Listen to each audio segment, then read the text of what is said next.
Mix all the marination ingredients listed in the description with the chicken and refrigerate for 1 hour. Heat some oil in a pot and add the spices for sautéing. Sauté briefly. Add finely chopped green chili and sauté. Add the sliced onions and sauté until golden brown, then add the powdered spices and sauté. Add the marinated chicken and sauté for 15 minutes. Add 1 cup of boiling water and cook on medium heat until the chicken is 90% cooked. Bring water with oil, salt, spices, and fried onions to a boil. Add the pre-soaked rice and cook until it is 90% done.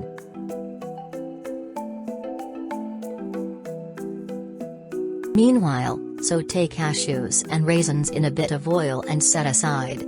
Once the rice is semi-cooked, add the fresh chopped mint and coriander to the chicken, then layer the rice on top.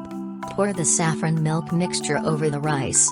Finally, top with the sautéed cashews, raisins, and fried onions. Cover and cook on low heat for 25 to 30 minutes.